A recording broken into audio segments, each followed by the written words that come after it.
Hello and welcome to Options Guide TV. My name is Brian Overby. I'm the author of The Options Playbook, and I'll be your host for about the next 30 minutes here on Options Guide TV. I have two trades that I want to look at today. I don't know if you've heard, but a small little company called NVIDIA is going to be announcing earnings after the close today. Seems like the market has been just hanging around waiting for this earnings report so that they can move on with their lives. And that's the kind of the way that the approach has been. Now, NVIDIA, I don't know, NVIDIA, Apple, they all can have a tendency to sell off after earnings and then bounce eventually. People try to take the upward growth in the stocks and take advantage of the earnings report and take that as a time to sell.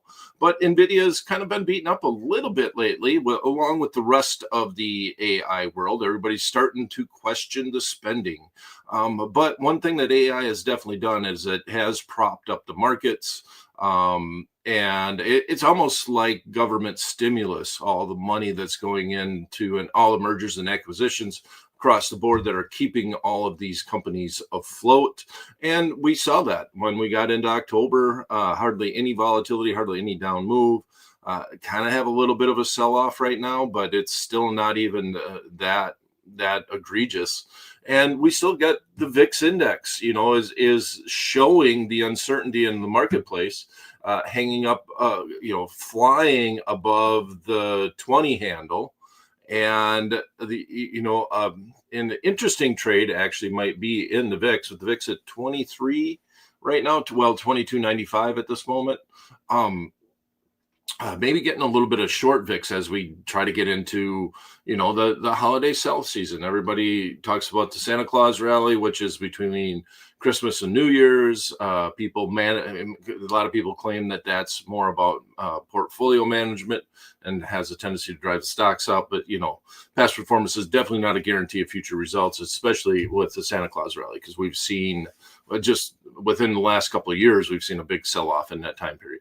But in general, this is usually a happy time. We're in the holidays, eat, be merry, put on the Christmas 10 pounds and enjoy life, and then hit the gym on January 1. And so I don't mind getting short some of the VIX, but the markets are scary. The things are scary just in general in the marketplace. What's going on with the Fed? Are they going to lower rates? Are we worried about inflation? Are we worried about unemployment? And I think there's a little bit of both there. So AI has, the companies try to say that AI is not affecting the workforce, but they keep announcing layoffs. And a lot of the layoffs are things that can be replaced with AI. So yeah, it's unprecedented times. I mean, a lot of people have tried to make this similar to when the internet first came around. And I don't know, the internet definitely changed things, but things just move. Like, in other words, instead of ordering things, going into Walmart and buying something, you're now buying it on Amazon. And that became a viable competitor in the retail space. But now we're really talking about jobs. And that was more about sales. And so I don't know. It makes me nervous. Okay. But you gotta see it and not fight it, because it's not going away. You can't legislate this away. You can't say, well, we're going to stop this. Well, if we stop it, China's not going to stop it, or the next man up's not going to stop it. And so I don't know how you regulate it to stop taking our jobs.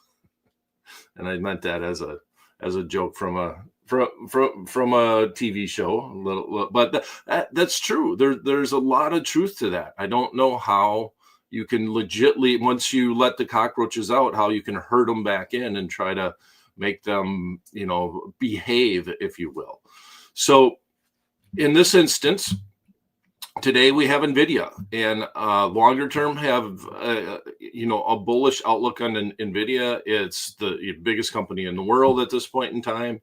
And The big concern is that NVIDIA just keeps coming out with new chips, and there means that all these people that are making this huge spend might have to do it again, just like how you have to, go out and get the new iPhone every year. The new iPhone comes out, you got to buy it because your iPhone is getting clogged up and it's starting to, the battery doesn't work anymore. So we got to revamp and upgrade to the new one. And that's what the worry has really driven the AI stocks down is, do we have to continue to make this spend? And I think that's the biggest driver. Okay. Bottom line is I don't think that we can get short on NVIDIA. I think we have to get long because of where the stock is at. So let's run to the Tradier Pro software. And I'm going to start in the what if calculator. Now, this is my second trade. Let's look at the NVIDIA trade. And I'll send this to the trade ticket. But I'm just going to go a long skip strike butterfly. Try to take some of that premium or open wing butterfly. I thought about a skip strike and I kind of misspoke there. But I don't think the risk is worth the reward. I think I want to give myself a little bit upside. We can make this quite a bit cheaper by doing the open wing here from 20. Our middle strike's going to be 205, and we're going to go all the way up to the 215, and that's the way that we're looking at.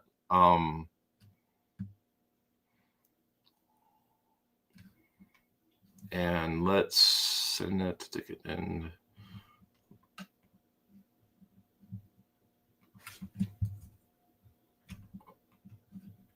There we go. I hit send a ticket. There we go. Now we go over to trading. Let's look at the trade.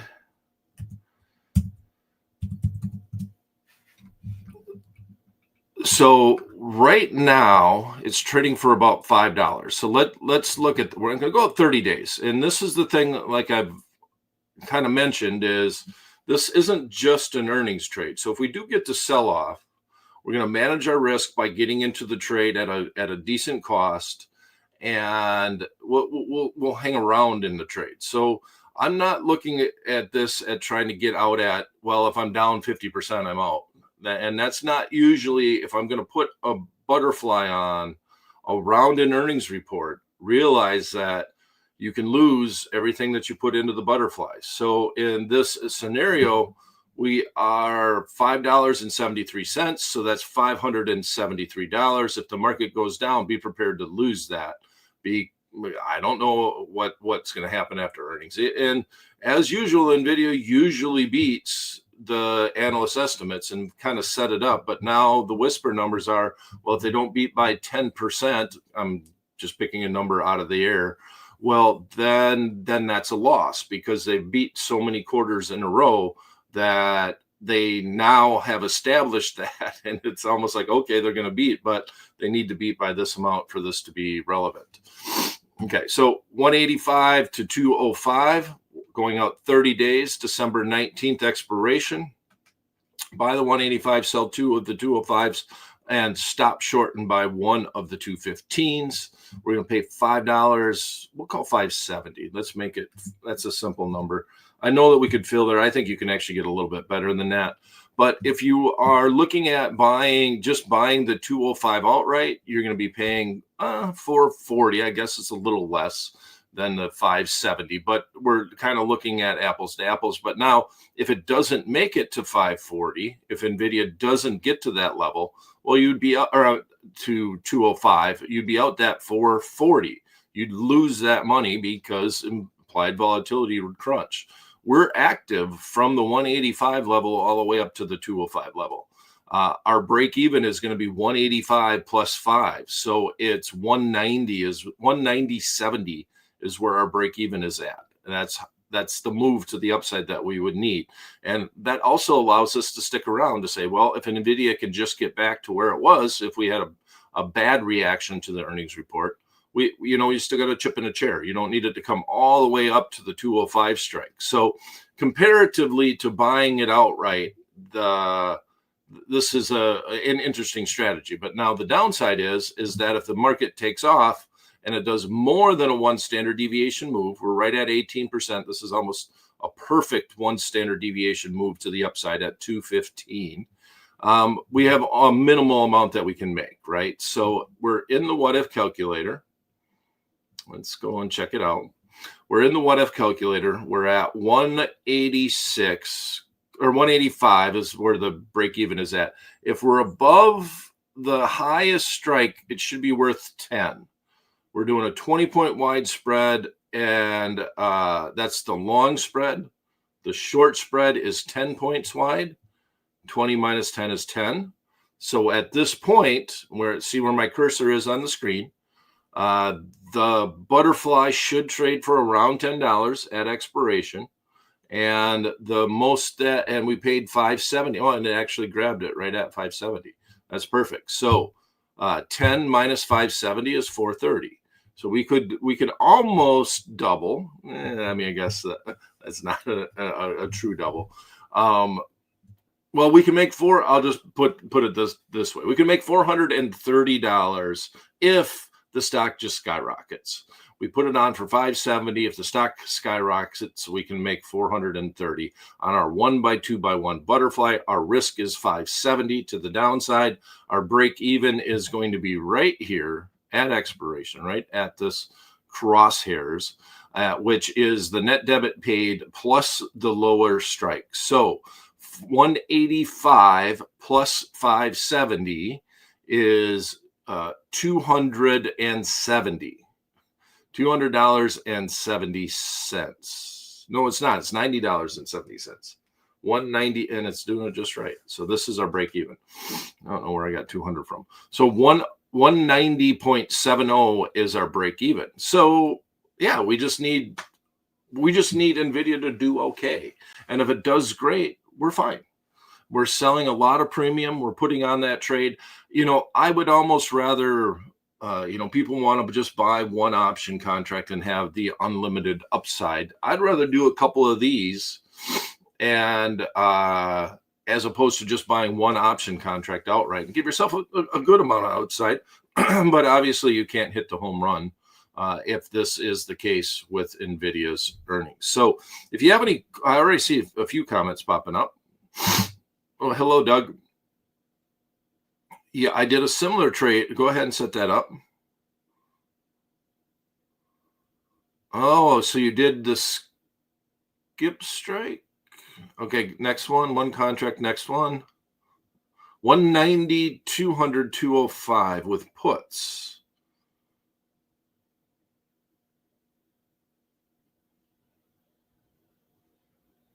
All right.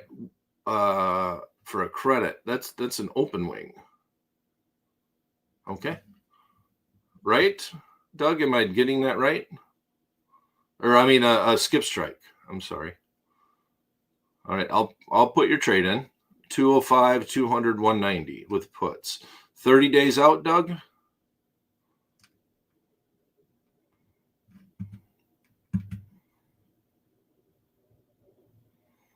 $200, 205. 2 days. Oh, nice. All right. 2 days. Okay. Well, I'll try to set it up. Let's see what we got.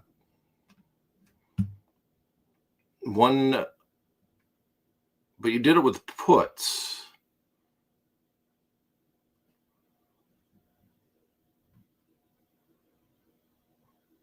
Is that correct? It's with puts. It's not with calls. 205, 200, 190. Yeah, that's a skip strike. But I would think, yeah, I guess you wouldn't get that type of credit. Okay, 205. You're going to buy the 205. And we're going to sell the 200s.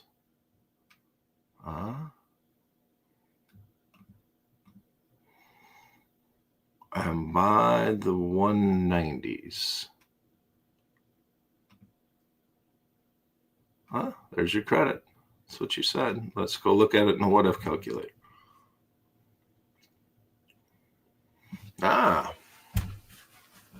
All right. So in the money puts, now I would have thought about doing this on the call side of things, but I don't mind the profit and loss graph. You Okay, so now, yeah, okay, so now it's the credit. So basically, if you did this on the call side of things, Doug, you would be paying I'm guessing this is from 190 to 200.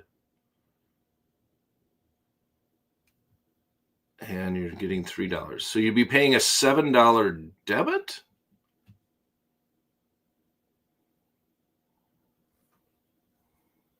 Bringing in that credit.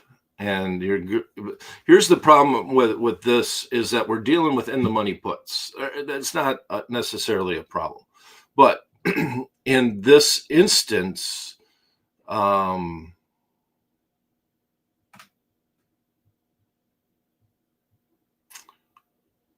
you might get put to well after the expiration. You got to worry about having to buy and sell the stock, and you're on a very short-term time frame. Because you could set this up on the call side of things and not be as worried about being assigned on the puts. And so you want to close this out. You want to make sure that you don't get close to expiration, because if you do get, the broker's going to look at, what if I get put to stock at 200, right? And in that scenario, I'd like to trade. I like to trade, but I would have done it on the call side of things. So yeah. So this is the synthetic to something that we did. If you did it on the put side for a $3 net credit to the account, if they all expire worthless,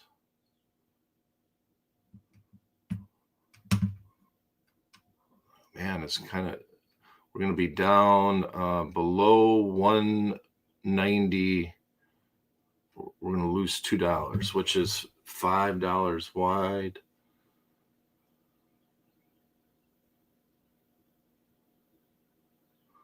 So the call side of things should be a net debit of $2. So if we flip this,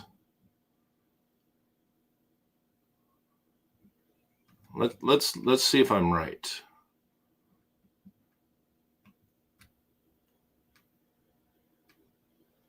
And we did a buy. Oh, I'm struggling with this. Yeah, so that's a $2 net debit. So if you go from the put side where you're bringing in the net credit, but you're dealing with in the money puts, you go to the call side of things. Now you're dealing with out of the money calls, which is usually a little bit tighter markets because there's less premium. And you now don't have to worry about assignment at all. You only have to worry. The broker is going to be a little bit more concerned about you getting put stock from being short the 200s on a 2-day trade. So here's the instance. You do this for a net credit or a net debit of $2, you pay for the debit up front, or you go to the put side of things and you receive a net credit, but then you're going to have a margin requirement. So I like the way the profit and loss graph looks, but I don't like it from the broker's perspective, because they're going to be worried. Like if the market goes down, they're going to be looking at these 200 strike puts with 2 days remaining. Yeah. It's a coin flip. Yes, it is. But it's, Doug, it's very similar to what we're doing. I just don't know why. I think I'd rather do it on the call side because, I'm just paying for it up front. No big deal. It's synthetically the exact same risk and reward. The biggest concern though is that you're selling an in the money put in this instance, and the brokers are going to have their eyes on it. And that's just and I don't mind if the brokers look at the entire position, because I've had situations with this where I assumed that somebody was at a webinar or at an event that the brokers would take the aggregate position on. And they don't always. Sometimes they just look at the one position that is a risk, and that's if you get assigned on 200 shares at $200 of NVIDIA, what the margin call would be. So then that makes me want to be on the call side of things where I'm really in control. And if the market like ends up at 197.50 on the call side, the 200s aren't a concern because they're going to expire worthless, but you're still in the money on the put side. But the risk reward is the same, if that makes sense.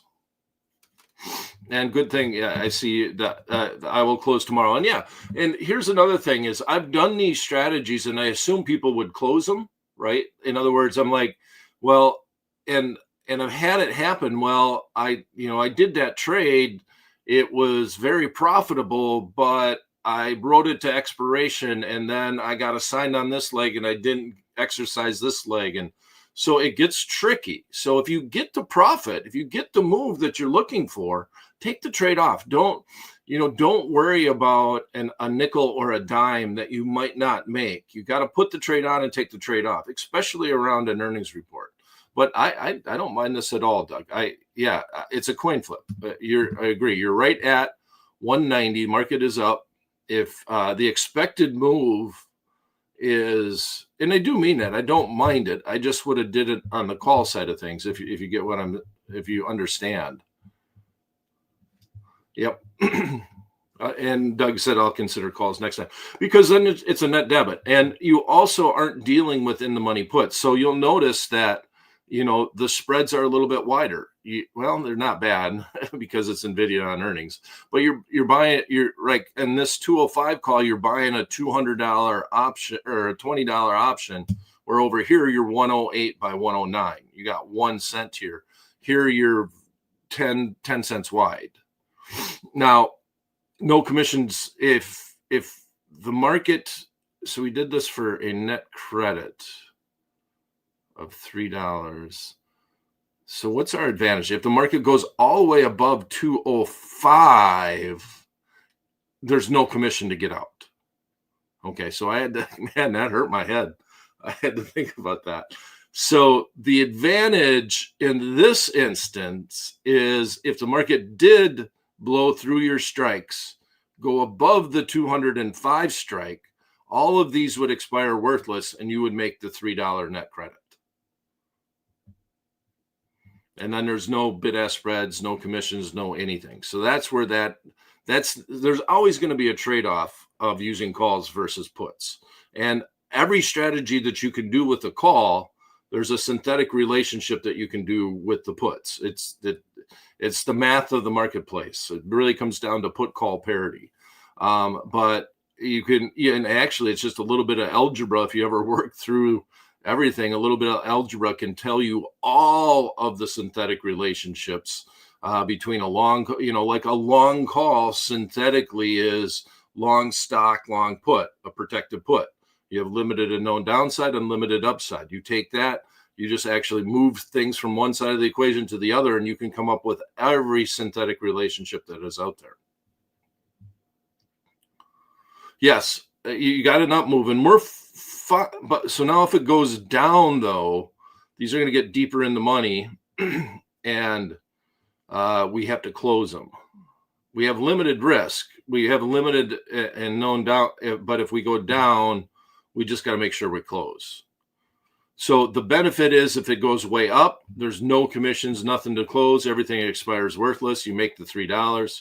The downside is that if it goes down, you now have to close. If you're on the call side of things, you just let it expire worthless. And then you got commissions if it goes up. Straight off. Okay. So now my second trade that I like, and I like this trade. So I just went out 30 days. And so here's the difference that, Doug, you're doing the 2-day. I just worry about NVIDIA selling off to start. And I'm a bull longer term, and I own NVIDIA in my own account. NVIDIA and Google are two of my biggest holdings. What else? Oh, I owned Goldman Sachs, some of the financials. I still own a lot of Charles Schwab. Those are some of the bigger holdings. And then, of course, you own the Amazon. I own Apple. I've had Apple forever. A couple of regional banks, and that's where I'm at. I never did buy gold. I'm looking over here on my watch list. I never did buy gold. I meant to, but I never did. BlackRock at 115. So this is an interesting stock too. If we ever get some momentum back in the marketplace, BlackRock is a deal-making company. Thought they would do really well with the new administration, and they did, and now they've kind of sold off a little bit. All right, I digress. Let's go back and look at the what if calculator, and let's pull out Walmart. So this is a different trade, and I have to admit that somebody sent me an email and said, what do you think about this trade? So it wasn't my trade idea. I've looked at these before inside, and I should pull up the options playbook, actually. I haven't done that in quite some time. Let's back out a little bit. Yeah, full screen. There we go. And I'm going to, this is actually called back spread. And let me make this smaller. And here's the trade that I'm going to propose. I'm bearish in Walmart. Target announced the other day. Walmart didn't really move, which I was kind of surprised. Let's check it out. Let's go to the actual playbook view. There we go. Here's a back spread with puts, and this is the options playbook. So what we're trying to do is get this trade done. We're going to sell one expensive at the money put to pay for two out of the money puts.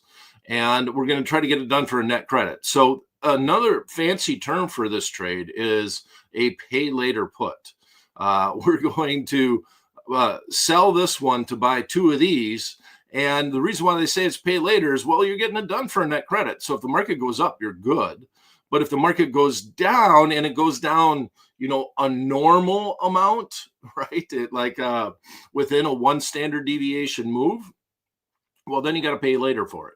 And it's that simple. So you end up paying later for it. If it continues on down, though, you're long one extra put. You're selling one at strike B. You're buying two at strike A. So you have unlimited upside potential as the market goes down because you're long one extra put. But you don't pay for it up front. You're not just buying this put outright. So it's the reverse thought. And it doesn't always really work. Like we can look at it on the call side of things with NVIDIA, and it would be back spread with calls, and you just flip the script here. But on expensive stocks, the stocks really got to move.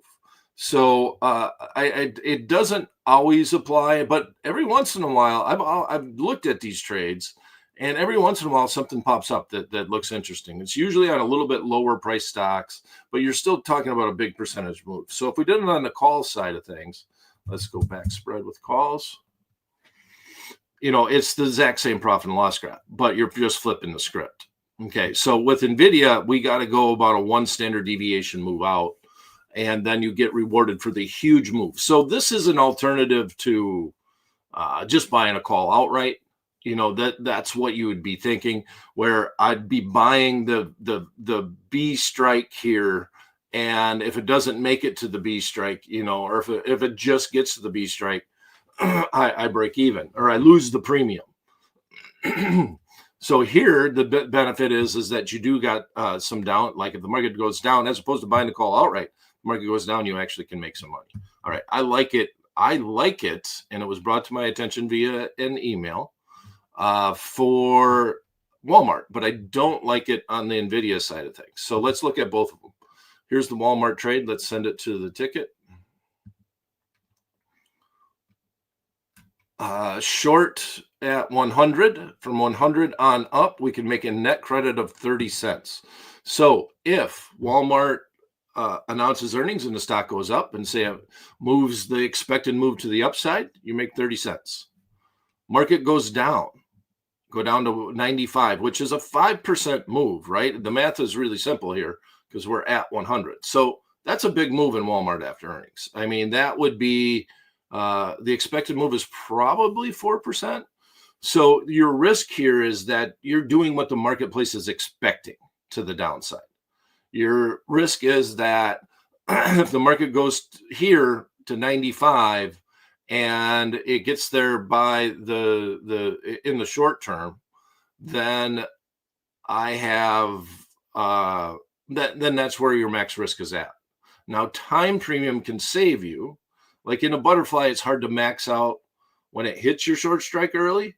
Well, it's hard to lose the entire investment unless you ride it all the way to expiration. So the fact that we can go out 30 days in time, get this done for a 33 net credit, it's not quite drawn to profit and loss graph. It would be more of a loop in here. It would be like that. All right. Follow my cursor. The scope would go down like this and then come back up. We're not going to get to the TP, the top of the bottom of the TP until expiration. So if it goes to 95 after earnings, just be prepared to get out. You paid 30 cents for it. You're probably going to lose a couple of bucks. I wouldn't say you're going to lose the 5. I would guess somewhere between 2 and 250. But if you did get the double the expected move to the downside, well, then you have substantial upside as the market goes this direction. So I find that to be an interesting trade.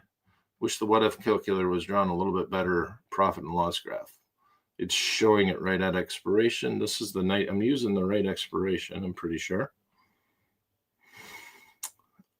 Let's go back to the what if and let's send this to the trade ticket and let's go to trade. Let's go to Walmart. And they're announcing tomorrow on the open. Earnings December 19th is 30 days away, and there's our trade. We're going to sell this one put, and we're going to use the proceeds to buy 2 of these out of the money puts. So the alternative, once again, would be that you would buy 2 of the 168. So you would have $3, we'll call it 160, we'll say $3.40 would be your max risk on this trade. And I would kind of say that that's really kind of our max risk on our trade, because if we get out on it on the next day, time premium is going to help us, even if it goes right to 95. The expected move is, well, it is $7. Wow, I'm kind of surprised. Well, no, because we're on the 30-day. So what's the expected move on the 2-day? Yeah, it's going to be 5 points, right? So that was a good guess, right about 4 or 5%. So let's add the expected move in. We're right at, oh, perfect. We're right at 100. Clear that out. Buy and buy.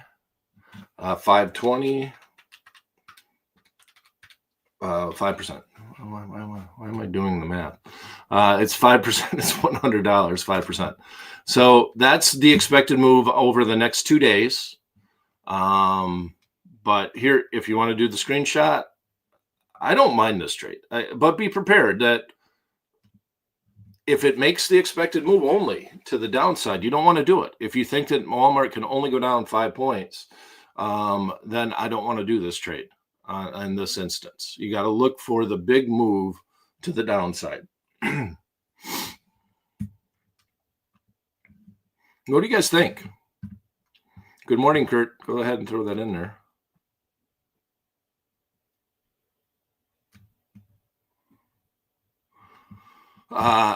So, for example, if you were going to do this same type of strategy with calls, and it's not attractive. I'm just going to say that, okay? Because NVIDIA is a much high dollar stock. So the expected move on NVIDIA is for 2 days is going to be $13, right?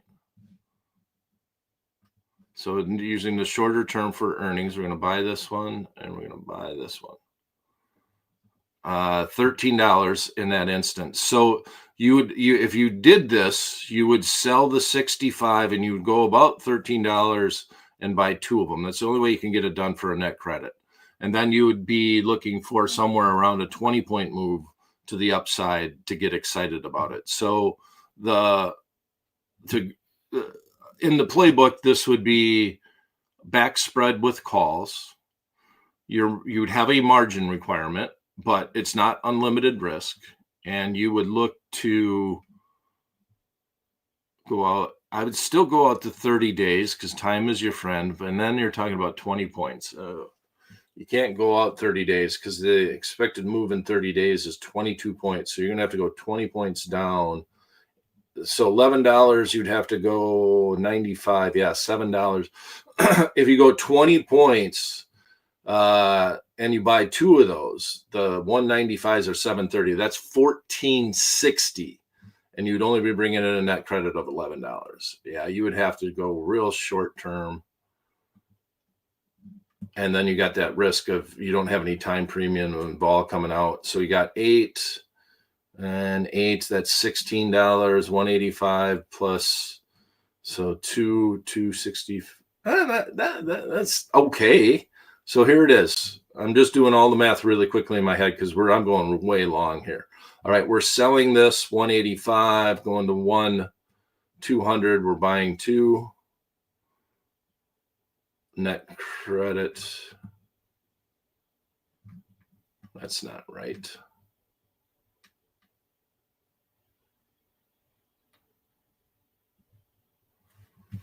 Oh, maybe it is, huh? 270 times 2 is 540. Yeah, that's not horrible. You wanted to do this one, and we could even go down to, I'm selling the 85 and I'm buying 2 of these.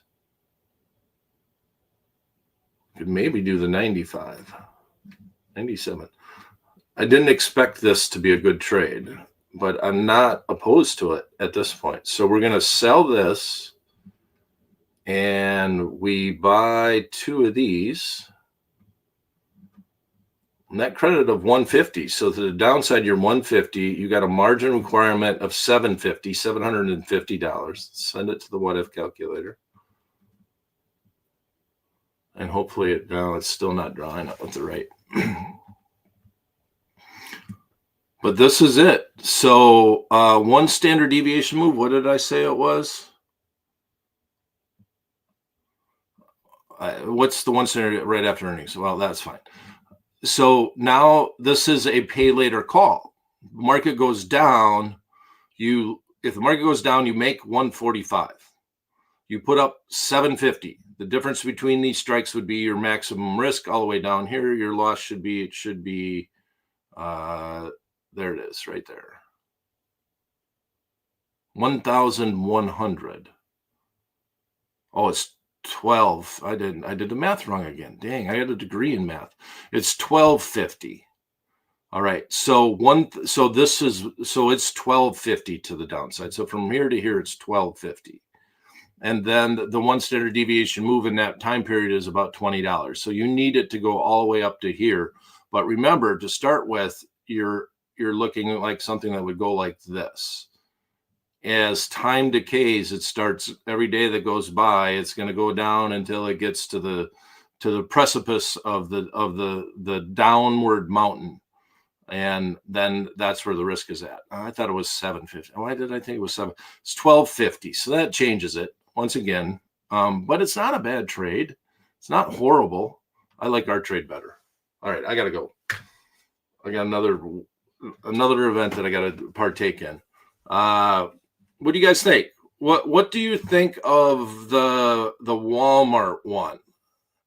I'm tempted on the Walmart one to do that to the downside, mainly because we can go out 30 days, and that time premium will protect us after earnings. Even though vol is going to come in and it's going to crunch, it will protect us.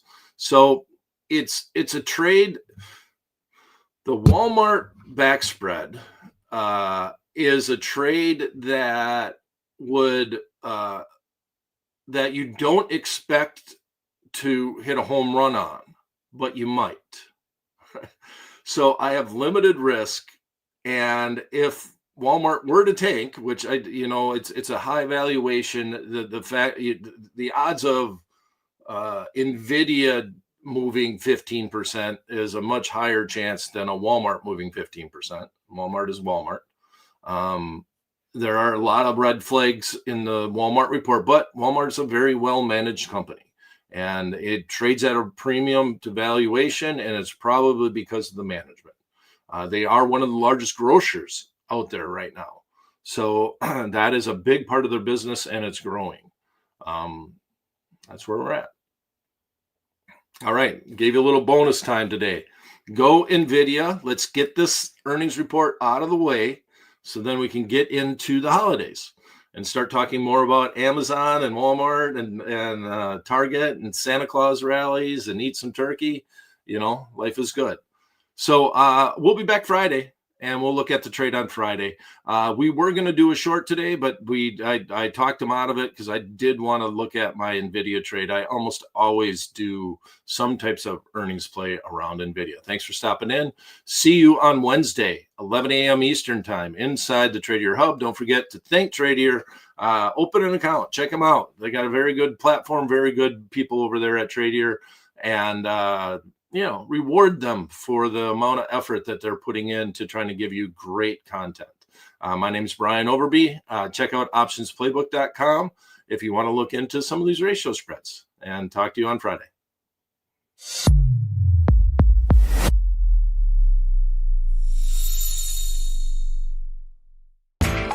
You know how the financial world goes. Here comes the buzzkill. Please make sure to take some time to read this boring disclaimer.